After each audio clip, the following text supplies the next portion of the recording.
पारंपरिक तरीके से खाना पकाने के लिए उत्तर और पूर्वी भारत में मुख्य रूप से इस्तेमाल किया जाता है सरसों का तेल और दक्षिण भारत में होता है नारियल तेल का प्रयोग। लेकिन एक और तेल है जो पूरे भारत में इस्तेमाल होता है और आपकी सेहत के लिए किसी जहर से कम नहीं है।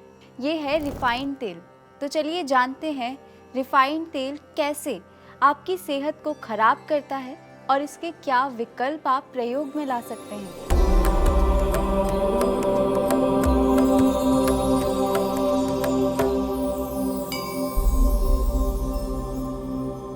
हरिओम।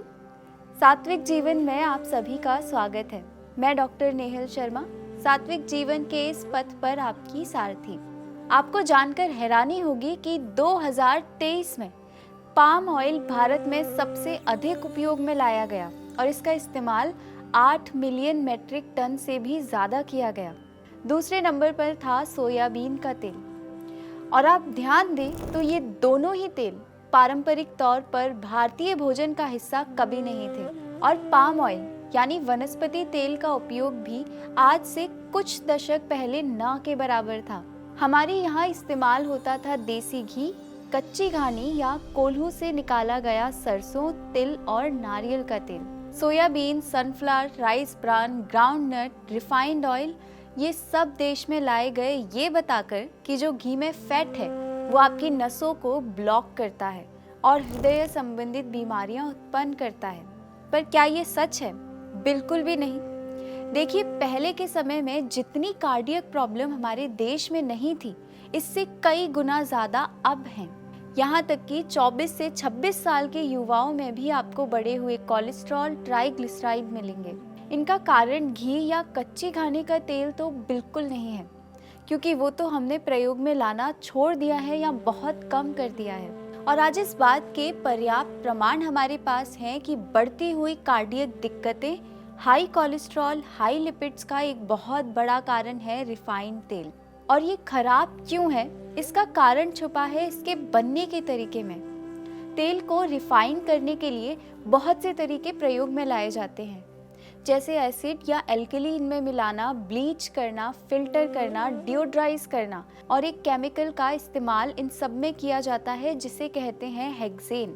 ये हेक्सेन आपके नर्वस सिस्टम को नुकसान पहुंचाता है। वैसे तो तेल की रिफाइनिंग की जाती है इसकी शेल्फ लाइफ को बढ़ाने के लिए, इसमें से दुर्गंधता दूर करने के लिए और बेटर प्रोडक्शन के लिए। शेल्फ लाइफ बढ़ जाती है, लेकिन स्वास्थ्य पर इसके नुकसान बहुत अधिक होते हैं। मुख्य नुकसानों में से एक है तेलों में से स्वस्थ औषधीय गुणों से युक्त तत्वों का नष्ट हो जाना, जैसे कि टोकोफेरॉल, फॉस्फोलिपिड, पॉलीफेनॉल और फाइटोस्टेरॉल। इसके अलावा जब तरह तरह के केमिकल से रिफाइनिंग की जाती है और इन्हें हीट किया जाता है तो कुछ हानिकारक तत्व आपके तेल में आ जाते हैं, जैसे ग्लाइसिडिल ईस्टर, 3-MCPD एस्टर। ये किडनी को नुकसान पहुंचाते हैं और कार्सिनोजेनिक हैं।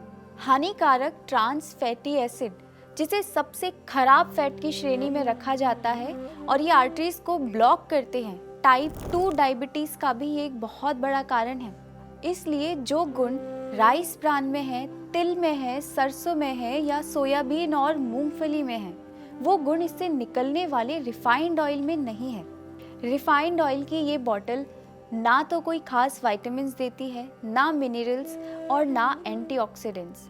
इससे आपको मिलती है भविष्य में होने वाली हृदय संबंधित बीमारियां, फैटी लिवर और हाई बीपी, हाई कोलेस्ट्रॉल जैसी समस्याएं। तो अब प्रश्न ये है कि खाना किस में पकाएं या तेल का इस्तेमाल पूरी तरह से बंद कर दें। तो अब देखिए, शरीर में स्निग्धता ज़रूरी है। फैट्स आपके शरीर का महत्वपूर्ण हिस्सा है, पर इसका सोर्स अच्छा होना चाहिए। सात्विक आहार में घी, मक्खन, ड्राई फ्रूट्स शरीर में स्निग्धता लाने के लिए उत्तम आहार हैं। इसके अलावा आप कोल्ड प्रेस तिल या सरसों या नारियल तेल, मूंगफली तेल का भी प्रयोग कर सकते हैं। कोल्ड प्रेस तेल में भी अगर तेल वुड प्रेस्ड ऑयल है तो इसका प्रयोग सर्वश्रेष्ठ है।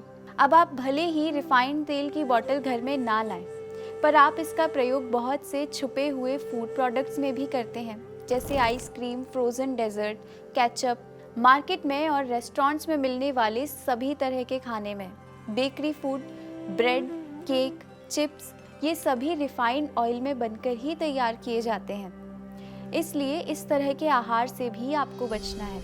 अगर आपको हमारा ये वीडियो पसंद आया है, हमारे चैनल को सब्सक्राइब करें, और अगर आपके पास कोई सवाल या सुझाव हमारे लिए है तो हमें कमेंट करके ज़रूर बताइए। धन्यवाद। मिलते हैं हमारी अगली वीडियो में। हरिओम तत्सत।